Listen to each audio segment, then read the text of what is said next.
All right, let's get going. So happy Tuesday, everyone. Let's see. So question in chat. Do we need to declare our struct node before the main function in PA1? Since your main program is going to declare the actual array containing the linked list, which is a struct node pointer, your main program needs to define what a struct node is. And typically, you just put that in the top of your main.c or whatever you call it after the include, but before you actually declare the main program. So let's see.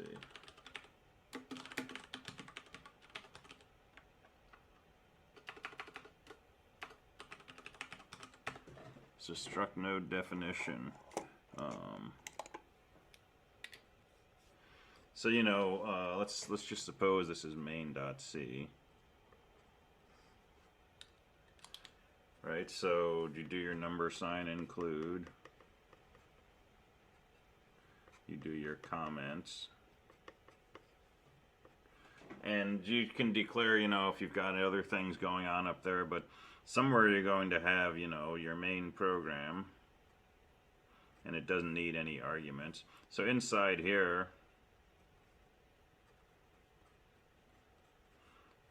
tell the compiler what a struct node is.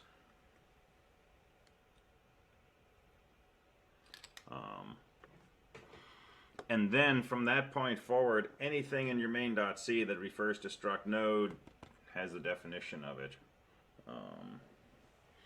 And then let's see, question 2, do we need to declare the struct node before each individual function like in the ODPs if we're using different files? So if you have a different file, if you had like, get node.c, you'd need to have the definition of a struct node. So that, again, the compiler, when it compiles get node, knows what a struct node looks like. So when you compile things, if you say gcc-o main, a.c, b.c, f.c,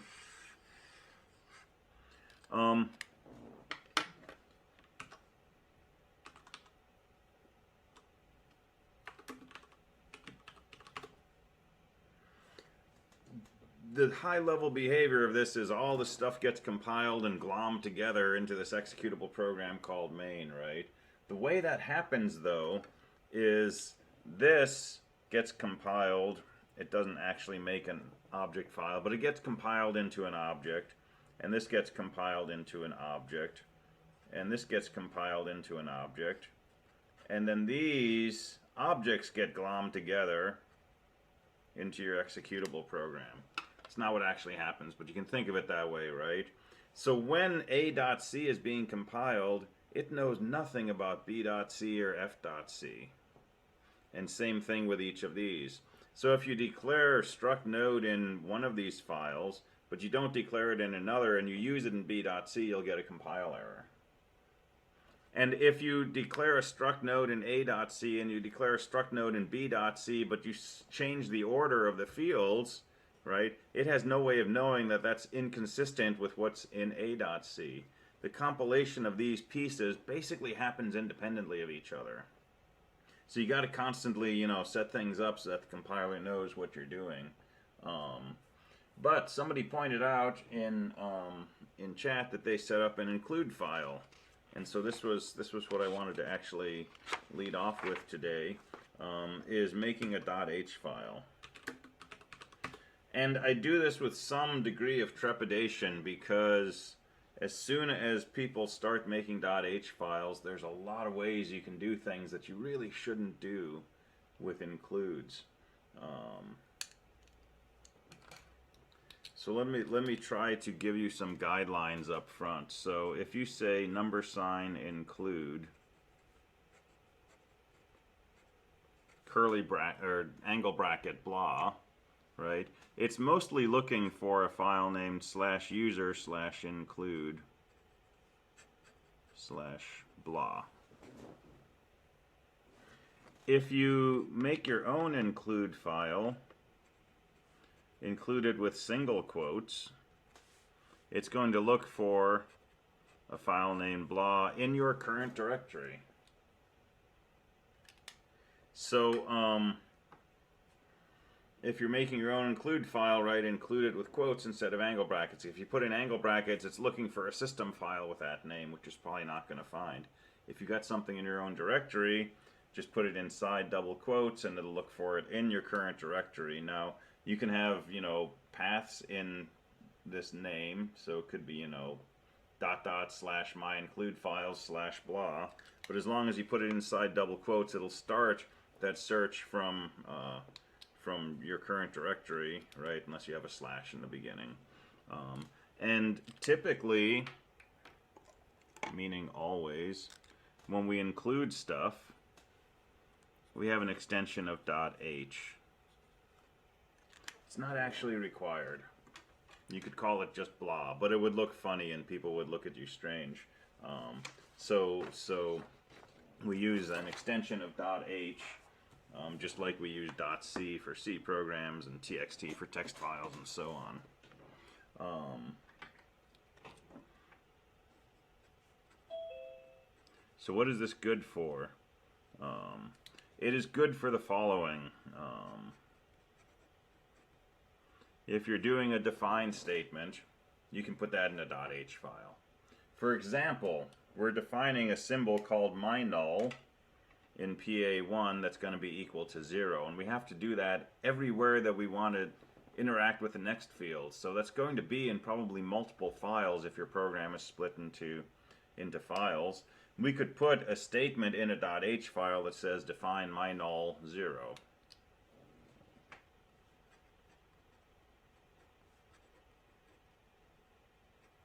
We can also put the definition of a struct statement. Struct node curly bracket blah blah blah close curly bracket semicolon.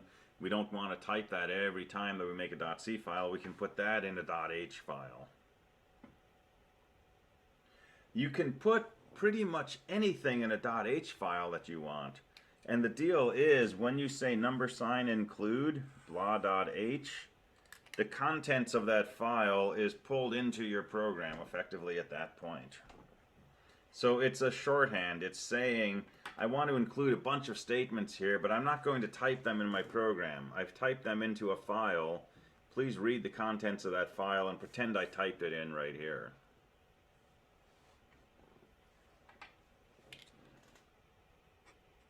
Okay, this is not good for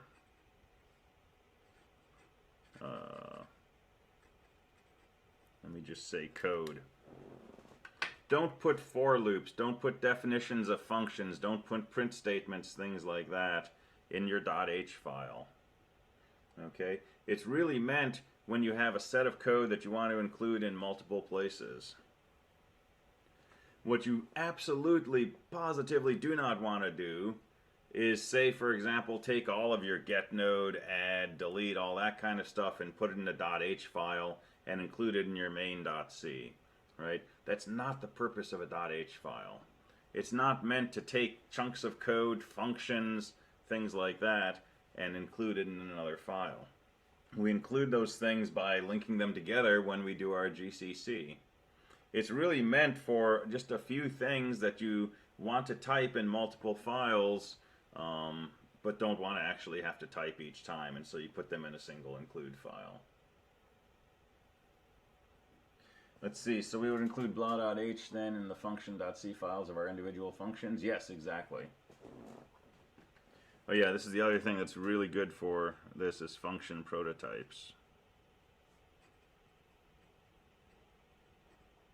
So that annoying way that you have to tell C what type of variable a function returns, if anything, and what types of arguments it takes, if anything.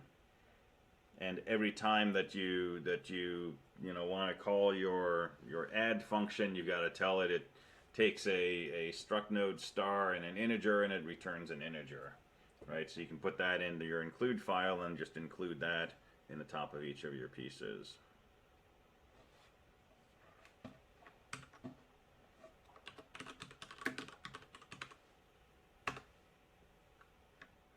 So let's do a quick example.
Alright, this is not code for PA1.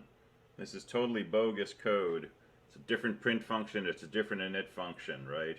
If you try to turn this into PA1, it's going to be heartache. So,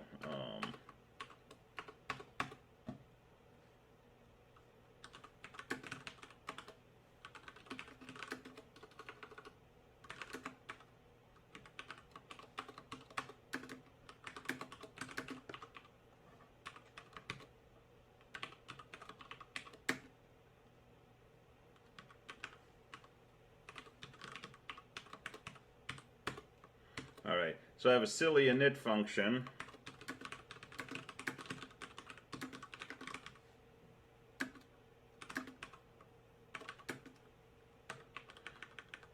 Which will initialize the first 10 elements of my array to have a data value equal to the square of the index for no particular reason. It's just a silly function. I'm not interested in what these functions do. I just want to play around with breaking this thing into multiple files and using an include statement.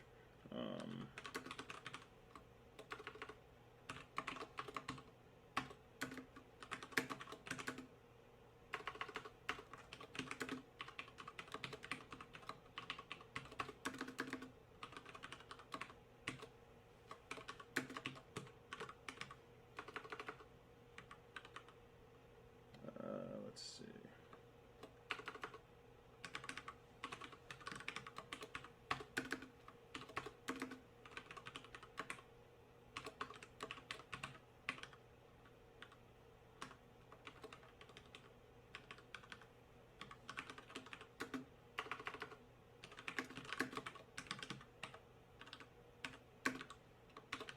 Alright, what's going on in chat here?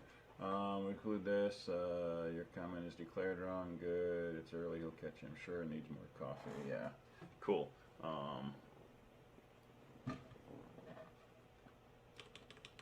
Thank you. All right. So what's going on here? We have struct node declared that looks kind of like struct node we're used to. We have a main program that makes an array of 100 struct nodes, right? So I'm using the 100 in brackets to say, actually, please allocate space for 100 nodes. And then I'm calling my init function and my print function. Now I need to prototype these things.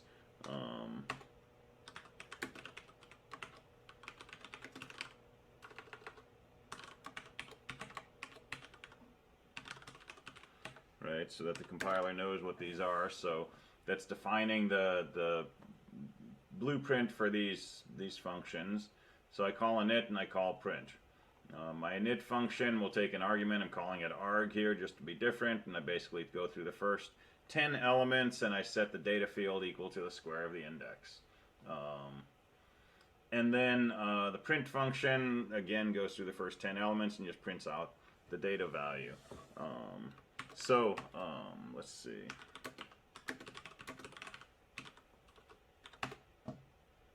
I forgot to say that it returns int, but that's okay. I get a table of squares from 0 through 9, but it's using, an array of structures and fields and things like that. Let me make my main void.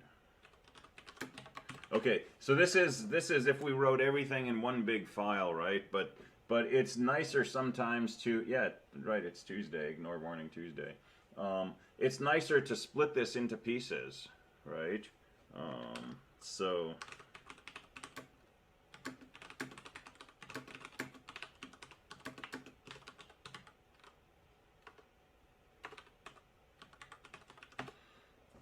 how do we split this up? So I'm going to make a separate init.c and a separate print.c. And my main program, I'm not going to put any of these into here. So init.c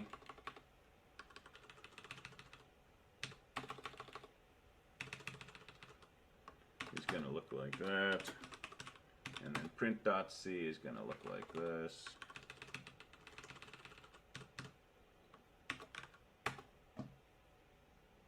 Alright, so now, you know, if I try to compile my main program, it's going to complain that I don't have a declaration for init or print, right? I'm referring to them, but it doesn't know where they are. When you get this error, right, it's coming from the linker loader, not from the compiler. The syntax of main is fine, right? There's nothing in here that violates the C language's syntax, but it can't build an executable image because I haven't told it anything about these functions init and print.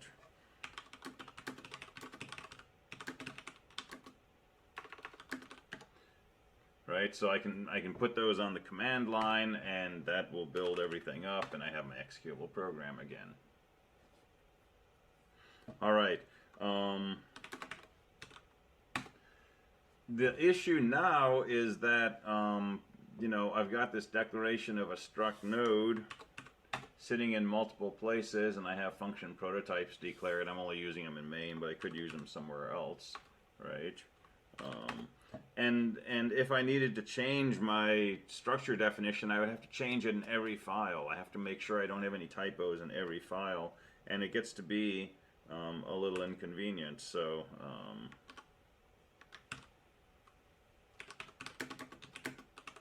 let's use a .h file.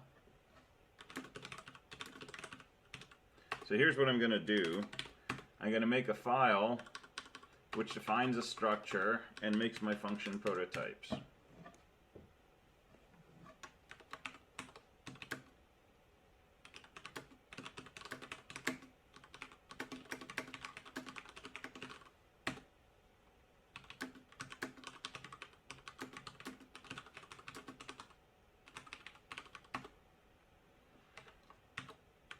Alright, so this is a file called main.h. Let's see, do you care about using string.h commands for PA1? You can use string.h, that's fine. How did you make it so commands run without / on your server? They should be set up by default on the Linux server to run without a /. But the trick is your $path variable, so I put a dot in the beginning of $path. So the first place it looks for something is in that current directory.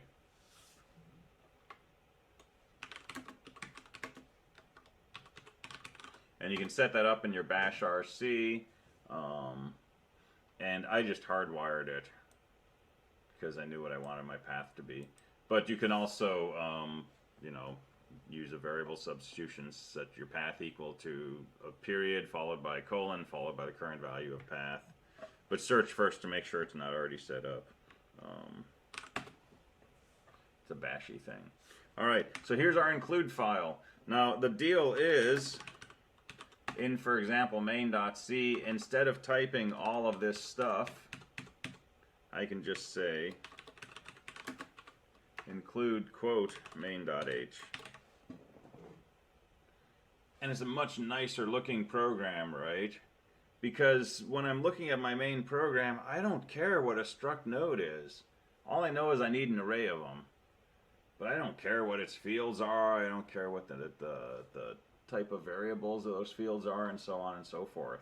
So we're hiding that information in this include file, right? And we're ensuring that when we do something like our init program, right, same thing.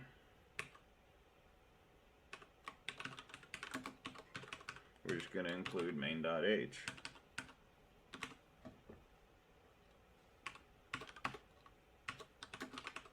And then same thing with our print.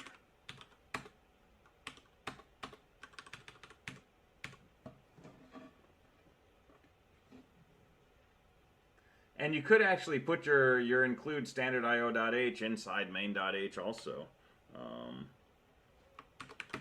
That's a personal preference thing, but you know, any set of statements that you want to do in multiple places, right, you can probably put in a main.h. But like I say, I would not want to write all of this, right, and put that in main.h, and then, you know, have my print function declared inside main.h because I included the source code for it. We don't put source code in these include files. We put in function prototypes, we put in structure statements, we put in defines, we can put in you know, other includes and so on. And you know, if you like type defs, we could put a type def.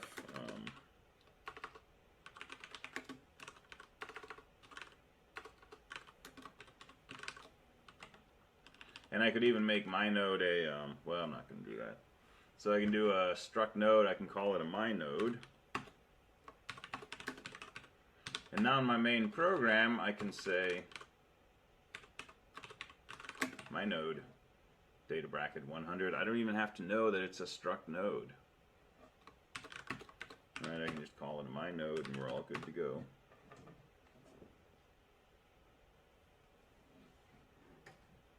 The header file will be compiled for every function essentially because it actually gets included into the file.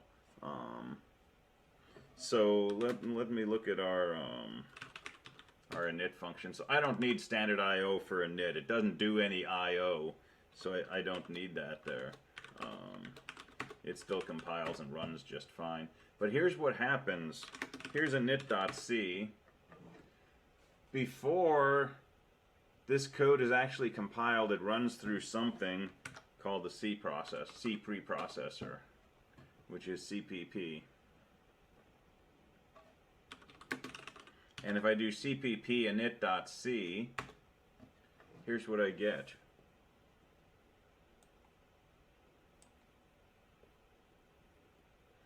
It basically goes through my init.c and it pulls in any files that I ask it to include.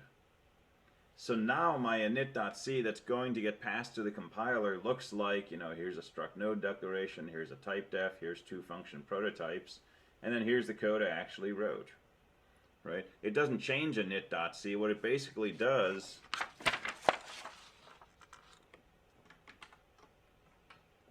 effectively is it runs it through the C preprocessor, and you get a new version that looks like this.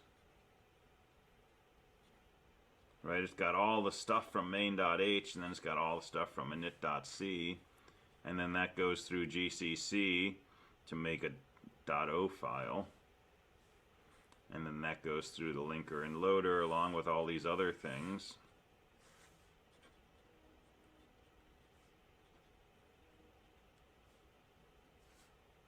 And those all get glommed together into an executable.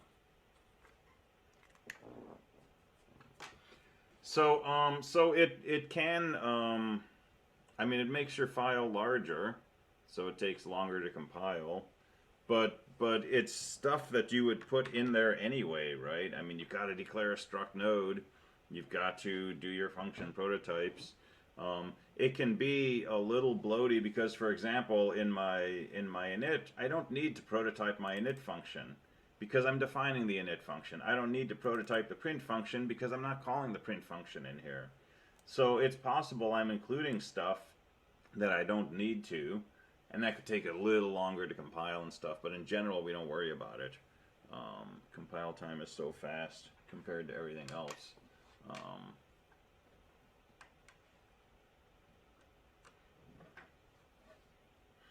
And if we, cpp main.c, what you'll see is all the stuff that gets included when you say include standard io.h, which, includes a bunch of other include statements and a bunch of type defs and some structures and all this other stuff. And this is all the stuff that's going to be, compiled when I compile main.c, because I said include standard io.h. So the thing that's going to be compiled is, my little tiny 3-line program plus all of this stuff. But, the alternative would be to type all of this stuff in the beginning of my main.c, which would be a nightmare, or to know exactly what I need from my main.c in order to make my code run. So .h files are a convenience. They hide a lot of the complexity, and they simplify the way our code looks.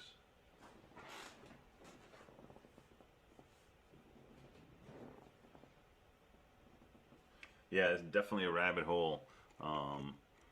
It's a clever rabbit hole. Cool. Other questions on this?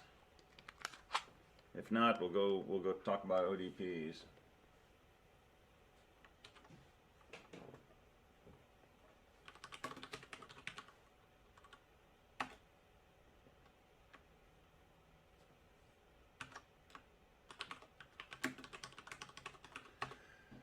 All right, let's discuss ODP 203 first of all.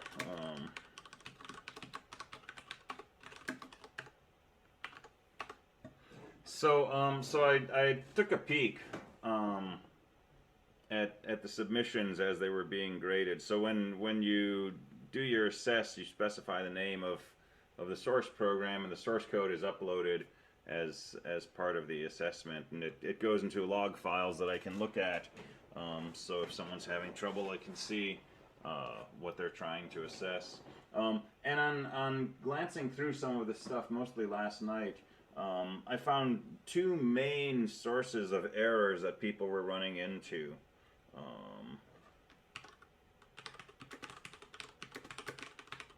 So what are the two? And I think this transcends this ODP. I think this is something common to programming at this level. So two main things that I saw. One was very, very simply doing something different from what the assignment asks. So for example, declaring your struct node with the fields in a different order, right? And we've said, and it said in boldface in the earlier ODP, right? The order is important. If you put the order differently, it's not going to work. Checking index 0, right? So we said 0 is a sentinel node. Don't ever monkey with node 0. What you want to do is start from node 1, go through node 99, find the first node where valid is 0. But there were people who were checking, in a for loop from 0 on up, and sometimes it finds that 0 has a valid flag of 0 and it returns that. Similarly, checking node 100, right? Check nodes 1 through 99. If you check node 100, you're probably getting a seg fault.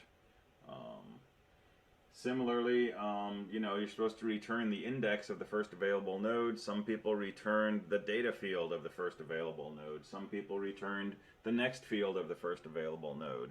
Some people, instead of checking to see if the valid flag was 0, checked to see if the next flag was 0. Checked to see if the data was 0. Some people, instead of returning the index, return the data value. So I mean, these are not C problems, right? These are not programming issues. These are issues with, correctly getting the computer to do the wrong thing, and that's a hard thing to self-regulate, right? And there's not a lot of hints when you're assessing and you're not getting 10 out of 10. That's the nature of the issue, right? And you can end up, going in a tailspin and changing your code and going on to Stack Overflow and all kinds of things when it's a simple problem like, you're only supposed to check nodes 1 through 99 and you checked 0 through 99 or 0 through 100 or something like that. So that was one set of issues, and that was the most common thing I saw. The second set, and this was less frequent but still somewhat common, were basically, you know, C issues, but not really conceptual C issues. Things like equal sign versus double equal sign. If you say something like if parentheses valid equals 0, what that does is sets valid equal to 0. Right, and then you know, you're changing your structure. So what I always call the hardest bug in the C to find, using one equal sign instead of two equal signs. Returning from a for loop too soon. So I saw cases where there were for loops which said, you know, for I equals 1 to 99. If valid equals 0, return I, else return 0. Right? Well, that's not going to bring you joy, right? So I equals 1, I less than or equal to 99, I plus plus.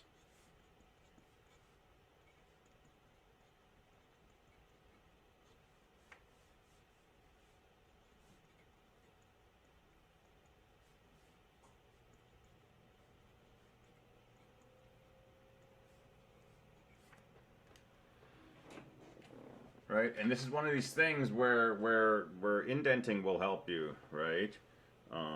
If you indent this, right, it's pretty clear that this return 0 is happening inside here, right?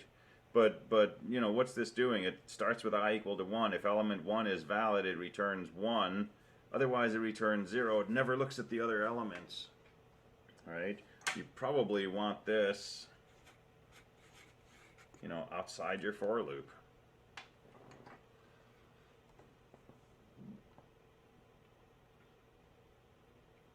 All right, so just things to think about and practice. Let me go back to chat and see what I've missed here. All right, so yeah, we'll do 204 next. It's been an hour debugging when the problem was that I had equal instead of double equal. Yeah, that's easy to do and hard to find. Easy to do, easy to fix, very hard to find. Monkey brained, good. Debugging until an amazing first top for loop didn't initialize. Cool. All right. I initialized I to 0 and it still gave me 10 out of 10, where you're supposed to initialize it to 1.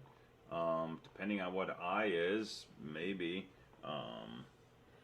So I think the way I set up, I think I handed you a valid linked list. Maybe if I sent you a valid linked list and I set the valid bit in field 0 to be 1, then that should work fine. But you know, in PA1, you're taking care of the sentinel node yourself. If you want to set the sentinel node's valid to be 1, then you can certainly start from 0, right? But if you don't do anything with the sentinel node's valid flag, right, just start your get node loop from 1, either way.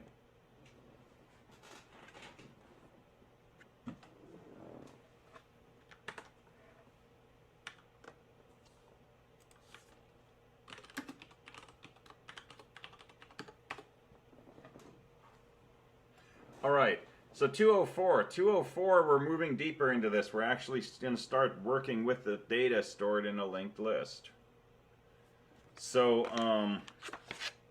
and this is not, you know, code that you're going to replicate for PA1, but it's code that will require you to do some of the things you need to do for PA1. So let me see.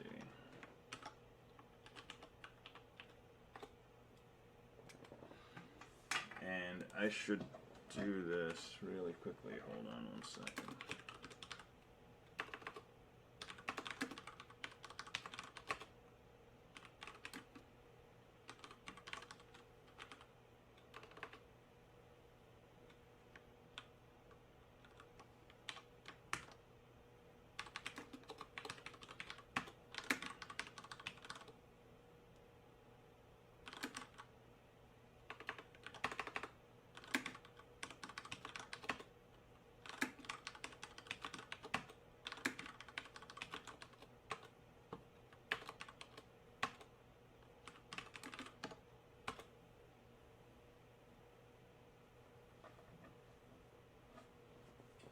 All right.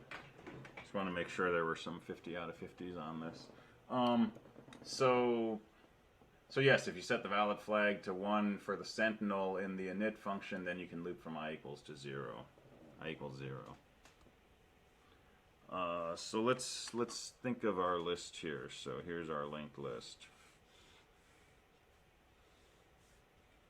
And there's a data, and there's a next, and there's a valid. And here's our sentinel node.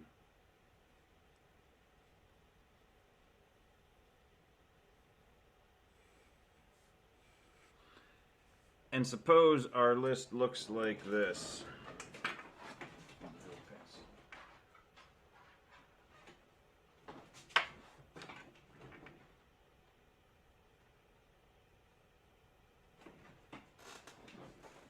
Right? Suppose our array looks like this. This is an empty linked list, right? We have a sentinel node, and the sentinel says there is no node after me. The only thing you have is a sentinel node. There's no data nodes. The list is empty. All right. So what are we trying to do in ODP 204? Write a function that returns the first node of a linked list. Okay. So you're going to pass it an array of struct nodes, and you're going to pass it a pointer to an integer that it can use to return an error code. Okay, and the function itself returns an int. All right, LL0 is the sentinel as usual. LL0 next is the index of the first data node. So you have two possible behaviors. If the list is not empty, if there is a first data node, return that node's data value as the function of as the value of get first, and set the error to 0. If the list is empty, though, set the error to 1 and then return a 0 as the function value.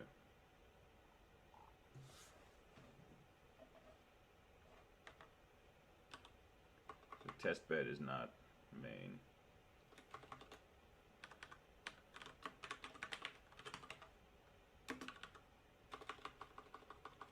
So the test bed is ODP 204.0, not main. All right, so if your list is empty, this is what you're going to see. If your list had some data in it, then it might be that, you know, next is a 3, and index 3 has, you know, a data value of 66, and valid is 1, right? So if the list is empty, return a 0 with the error set to 1. If the list is not empty, in this case we will return a 66 with the error set to 0.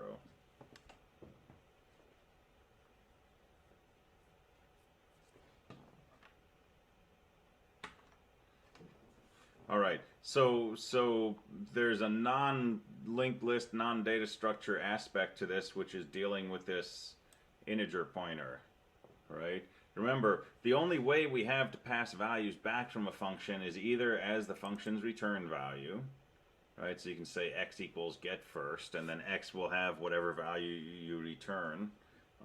Or we can pass the address of things and use that in our function to change the value of that variable.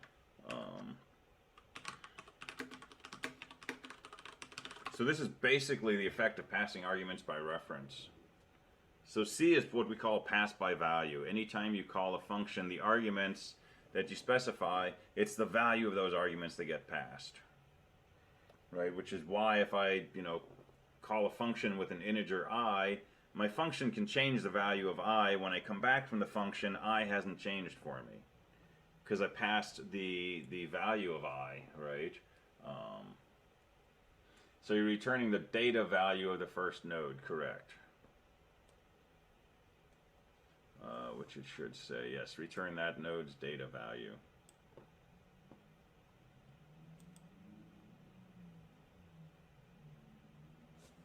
All right, so get first.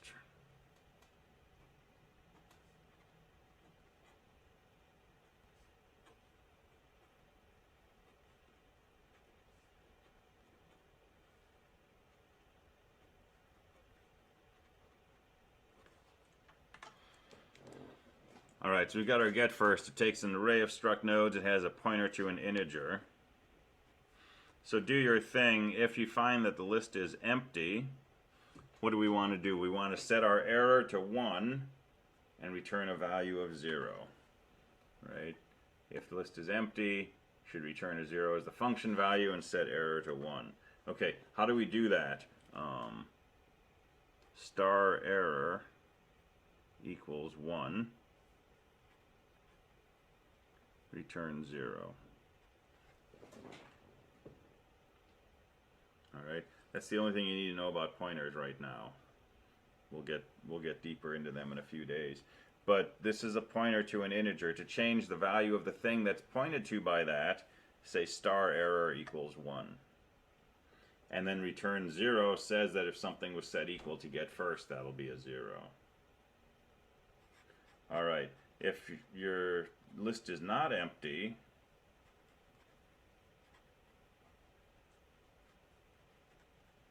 set star error equals 0, and then return, you know, whatever you did, whatever you called the data value of the first node.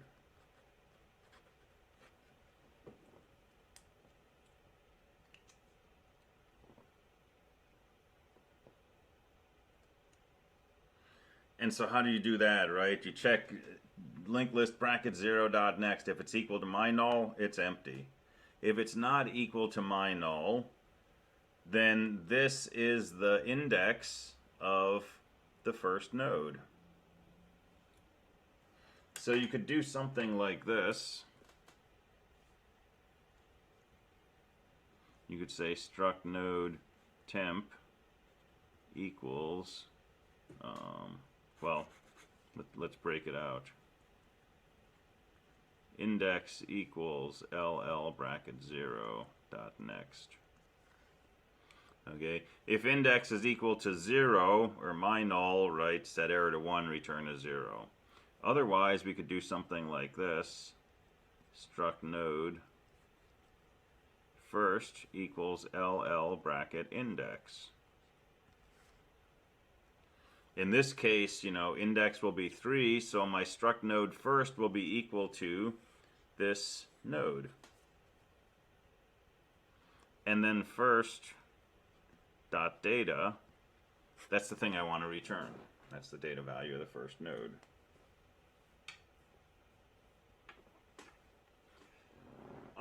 So question in chat, an empty node has a valid equal to 0, right? It depends what you mean by an empty node.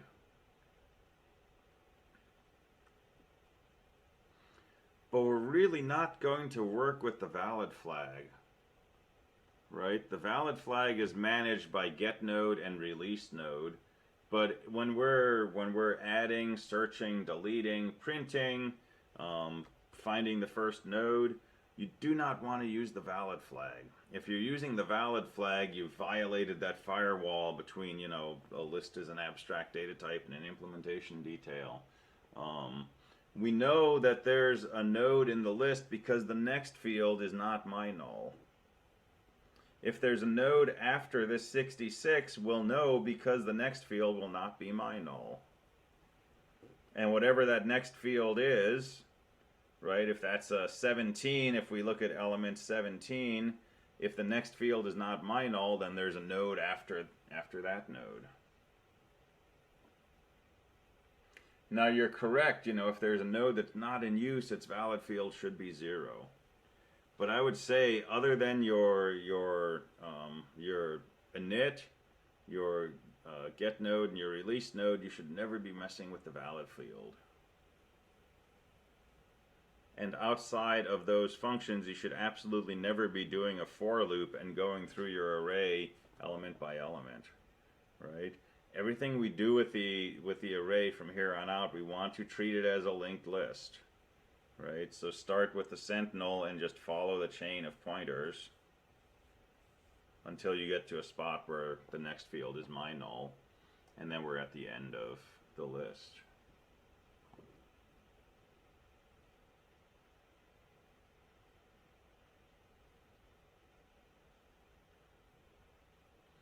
All right, question. Is anybody going to be upset if I give you a 24-hour extension on PA1 and make it due Saturday morning instead of Friday morning?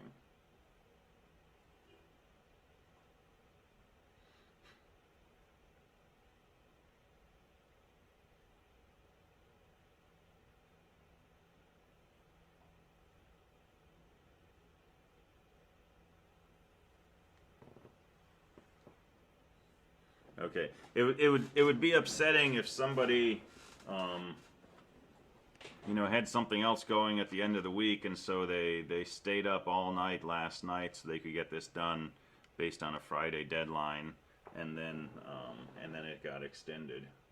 So, given that last night was Monday, I don't think that happened. But when I was in school, I would try to get assignments done by the deadline, and I would usually get it done, at least a few days, and then the day before it was due, the teacher would say, you got another week. And that would annoy me, right? Because I had made sacrifices to get it done on time, and now I'm being told, hey, those sacrifices don't benefit you, and, you jeopardized your physics class because you worked on your programming assignment for no reason. So that's why I asked if it would upset anybody.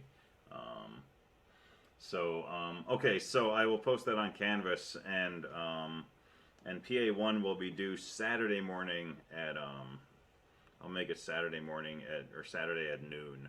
Okay, just to give some extra wiggle room because this is a big assignment, and I really want people to nail this one, right? If you can do PA1 and feel good about it, then PA2 is going to be a lot easier, and if you can do PA2 and feel good about it, all the other assignments are going to flow. All right, cool, awesome. That's all I got today. Have a good rest of the morning, good afternoon. I will see you tomorrow.